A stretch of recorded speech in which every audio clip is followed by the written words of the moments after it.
আমার নেতা কর্মীর বিরুদ্ধে আজকে তাদের হাত করা পড়ায়, আল্লাহ যেন সেই দিন দেয় যে ইউনূসের হাতে হাত করা পরিয়ে কোমরে দড়ি বেঁধে এবং তাকেও যেন আমি কারাগারে রাখতে পারি। সেই সুযোগটার জন্য আল্লাহ আমাকে দেয়, আমি শুধু সেই দোয়া করি, আপনাদের কাছে দোয়া চাই, ইনশাল্লাহ করব। বিদ্রোহে তার তদন্ত কমিশনের চেয়ারম্যান। বাংলাদেশে খেলার আর সীমা নেই। আর ইউনূস একটা কে সেটা আমি জানি, যদিও তার ওই মিটিমিটি কথায় আমিও ভুলেছিলাম। ভেবেছিলাম লোকটা ৬,০০০ টাকা বেতনে গ্রামীণ ব্যাংকের এমডি পদে চাকরি পেয়েছে, যে গরিবের জন্য কল্যাণ করতে চায়। কাজী গ্রামীণ ব্যাংকে ৪০০ কোটি টাকা, তাকে মোবাইল ফোনের ব্যবসা সবই দেওয়া হয়েছিল। এমনকি ওয়াশিংটনে ক্ষুদ্র ঋণ নিরূপণ সম্মেলন আমাকে এসে হাত পা ধরলো যাওয়ার জন্য, আমি গেলাম। সেই সব সেমিনারে বক্তৃতাও দিলাম, দিয়েও ইউনূসকে খুব হাইলাইট করতাম। তখন তো আমি জানি না যে লোকটা এত বড় শয়তান, আর তার ভিতরে এত কুটচাল, এবং লোকটা এত অর্থলোভী, স্বার্থপর। এটা হলো বাস্তবতা। আজকে সে আমাদের কাছ থেকে এত সুযোগ নিয়ে আজকে সারা বাংলাদেশটাকে জ্বালিয়ে পড়ে ছারখার করে খাচ্ছে। দেশ বিক্রির মুচলেখা দিয়ে এসেছে। দেশটা বেচা তো সহজ নয়। এই বাংলাদেশ লাখো শহীদের রক্তের বিনিময়ে অর্জিত। একথা সে তো আর মুক্তিযুদ্ধে কোনো অবদান নাই। এমনকি এই বাংলাদেশে যতগুলি ঘটনা, বাংলাদেশে তো সে একটা পয়সাও কোনো দিন ইনভেস্টমেন্ট করে নাই, কিন্তু গরিবের রক্ত চুষে খেয়েছে। আর যত টাকা গ্রামীণ ব্যাংকের নামে এসেছে সব নয়ছয় করেছে। সে যে টাকা পয়সা কীভাবে এদিক থেকে ওদিক করতে পারে, সেটা যদি মানে তদন্ত রিপোর্টগুলি সেগুলি যে বের হয়েছিল, সেটা যদি কেউ পান আর দেখেন, আপনারা অবাক হয়ে যাবেন যে একটা মানুষ কত বড় মানে ধুরন্ধর হতে পারে, যে সেই টাকা পয়সা নিয়ে এসে এদিক ওদিক। তার যে বিভিন্ন ব্যাংকে টাকা, এফডিআরগুলি, নাহলে ৫,০০০ কোটি টাকা তার এফডিআর বিভিন্ন নামে। এরপরেও আবার বিভিন্ন প্রতিষ্ঠান, এক গ্রামীণ ব্যাংকের নাম ভাঙিয়ে গ্রামীণ ব্যাংকের নামে যত রকমের প্রতিষ্ঠান আর যত রকমের কোম্পানি খুলে সে টাকাকে নয়ছয় করা, এদিকে ওদিকে করা। এরকম একটা টাকা যখন আমাদের হাতে নাতে ধরা পড়লো যে ৬ কোটি টাকার একটা চেক একটা ব্যাংকে থেকে আরেকটা ব্যাংকে নেওয়া, সেখান থেকে আবার আরেকটা চেক পাঠালো, সেই চেকে কে পাবে তার নাম লেখা নাই, মাথার উপরে শুধু একটা অ্যাকাউন্ট নাম্বার।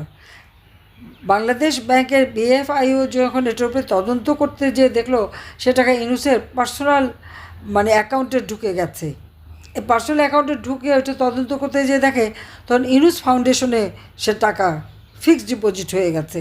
অর্থাৎ কিভাবে এই লোকটা টাকাকে নয়ছয় করতে পারে, সেটাই আপনারা একবার ভেবে দেখেন।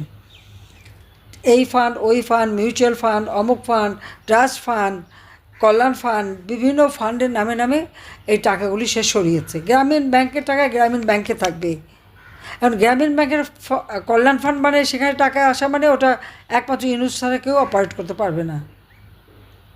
আর এখন তার কাছ থেকে আবার মানে দুর্নীতির, আমাদের আওয়ামী লীগের নেতাকর্মীর বিরুদ্ধে দুর্নীতির মামলা, হত্যার মামলা, নানা ধরনের মামলা দিচ্ছে।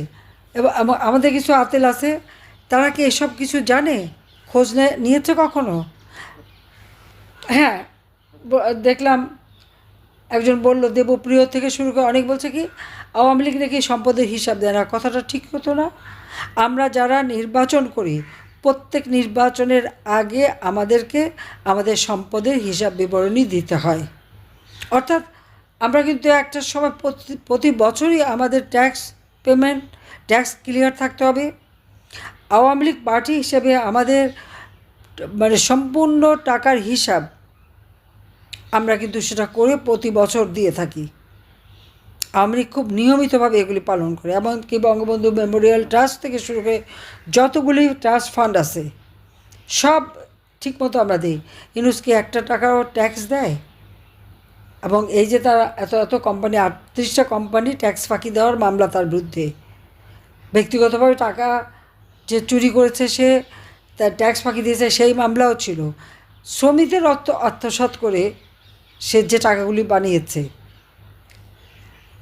শ্রমিকদের করা মামলায় দণ্ডিত আসামি হচ্ছে ডক্টর মোহাম্মদ ইউনূস। শ্রমিক গরিব মানুষ, তাদের টাকা যে মেরে খেতে পারে, তা সে কতটা লোভী আপনারা চিন্তা করে দেখেন।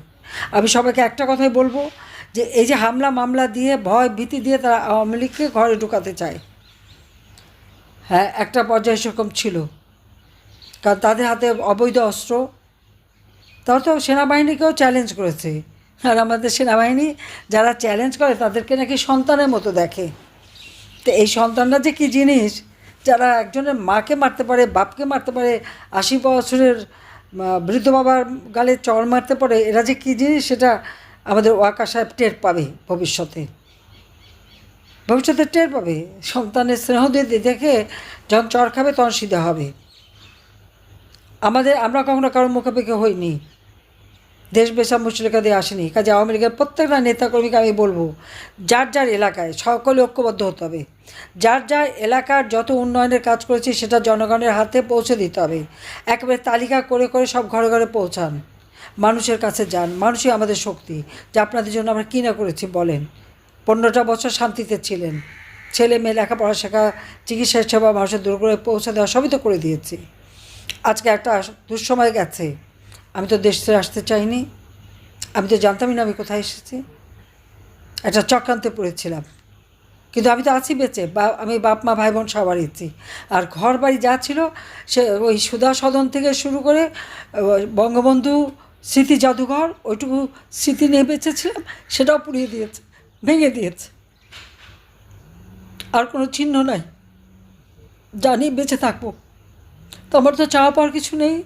আমার এখন একটাই চাওয়া, বাংলাদেশে আমাদের আওয়ামী লীগের নেতাকর্মী, মুক্তিযোদ্ধারা যারা অন্যায় শিকার হয়েছে, যাদের উপর অত্যাচার চলছে, নির্যাতন চলছে, এর প্রতিকার করা। মুক্তিযুদ্ধের ইতিহাস বিকৃত করে দিচ্ছে, আবার সেই ইতিহাস ফিরিয়ে নিয়ে আসা। ধর্ম বর্ণ নির্বিশেষে সকলের জন্য বাংলাদেশে বাস করতে পারে সেই ব্যবস্থা করা। আজকে প্রশাসন ধ্বংস করেছে, পুলিশকে তো হত্যা করে মেরে সমস্ত পুলিশ ফাঁড়িতে আগুন দিয়ে পুলিশ শেষ করেছে। এখন সেনাবাহিনীর অফিসারদের বিরুদ্ধে মামলা দিয়ে তাদেরকে হয়রানি করে স্বাধীনতা সার্বভৌমত্ব রক্ষাকারী যে তাদেরকেও ধ্বংস করে বাংলাদেশের স্বাধীনতা সার্বভৌমত্বকে নষ্ট করার জন্য এই ইউনূস আজকে উঠে পড়ে লেগেছে। এর হাত থেকে দেশকে রক্ষা করতে হবে। তাই যার যা আছে তাই নিয়ে সবাইকে ঐক্যবদ্ধ হতে হবে। ঐক্যবদ্ধ আওয়ামী লীগের কাছে এই সমস্ত অশুভ শক্তি পরাজিত হতে বাধ্য। আর যারা আপনাদের ঘর বাড়ি পুড়িয়েছে, আপনার মাকে অপমান করেছে, শিশুকে নির্যাতন করেছে, তাদের কোনো ছাড় নাই। পরিষ্কার কথা, ছাড় নাই। কত মারবে আওয়ামী লীগ? ফিনিক্স পাখির মতো ভস্ম থেকে আওয়ামী লীগ উঠে আসে, বারবার সে প্রমাণ করেছে, এবং সেইভাবেই উঠে দাঁড়াতে হবে। আমি তো মারা যাইনি, আমি তো আছি। উদ্দেশ্য ছিল আমাকে রেহানাকে হত্যা করার, তবু বেঁচে যখন আছি, আল্লাহ রাব্বুল আলামিন বাঁচিয়ে রেখেছেন, নিশ্চয়ই একদিন আমি সুযোগ পাব। এবং যারা আজকে আমার নেতা কর্মীর উপরে হামলা করেছে, অত্যাচার করেছে, নির্যাতন করেছে, তাদের উপযুক্ত শাস্তি এবং ইউনূসকে উপযুক্ত শাস্তি দেওয়া হবে, কারণ এর রেহাই নাই। আন্তর্জাতিকভাবে যত টাকা সে রেখেছে, কোন দেশে কত টাকা তার আছে, আর বাংলাদেশেও কত টাকা আছে, কত ব্যাংক, কত ফান্ড, কত কিছু করেছে, আমার কাছে তার দুর্নীতির সব হিসাব আছে। আমি কিছু কিছু বলেছি, হয়তো আপনারা দেখেছেন, যাদের কাছে আছে তারা প্রচার করেন। আরও অনেক তথ্য আছে, আমি এখানে বসে নাই, সমস্ত কাগজপত্র আমি ঘেটে ঘেটে ঘেটে ঘেটে, কারণ আমার কাছে ছিল কিছু, আমি সেগুলি সমস্ত ডাউনলোড করেছি, প্রিন্ট করেছি, এবং আমি সেগুলির উপরে কাজ করে আমি এই সমস্ত তথ্যগুলি ছাড়ব। এবং এর যে আসল মুখোশটা, সেটা জঙ্গিবাদী, দুর্নীতিবাজ, সন্ত্রাসী, ফ্যাসিস্ট, মানব অধিকার লঙ্ঘনকারী, শিশু নির্যাতনকারী, নারী নির্যাতনকারী, এই ইউনূসের বিচারও বাংলার মাটিতে হবে। আমার নেতা কর্মীর বিরুদ্ধে আজকে তাদের হাত করা পড়ায়, আল্লাহ যেন সেই দিন দেয় যে ইউনূসের হাতে হাত করা পরিয়ে কোমরে দড়ি বেঁধে, এবং তাকেও যেন আমি কারাগারে রাখতে পারি, সেই সুযোগটার জন্য আল্লাহ আমাকে দেয়। আমি শুধু সেই দোয়া করি, আপনাদের কাছে দোয়া চাই, ইনশাল্লাহ করব। বঙ্গবন্ধুর হত্যাকারীদের ইন্ডেমনিটি দিয়েছিল, আমি বিচার করেছি। 15ই জুলাই 2024 থেকে যাদেরকে ইন্ডেমনিটি দিয়েছে, তারা একদিন তাদের বিচার একদিন বাংলাদেশে হবেই হবে। আমাকে শাস্তি দেবে দিক, আমি কেয়ার করি না, ওই শাস্তি আমি পড়া করি না। কিন্তু আমি জানি আল্লাহ আমাকে সুযোগ দেবে, ওই ইন্ডেমনিটি থাকবে না, সকলের বিচার হবে। তালিকা করে ব্যবস্থা নেবেন। এখন থেকে যার যেখানে আছে আপনাদেরও শোধ তুলতে হবে। ওই চোখের বদলে চোখ, হাতের বদলে হাত, কোরআন শরীফের কথা মাথায় রেখে যার যা আছে ব্যবস্থা নেবেন, এটা আমি চাই। সবাইকে ধন্যবাদ। জয় বাংলা, জয় বঙ্গবন্ধু, বাংলাদেশ চিরজীবী হোক। খোদা হাফিজ।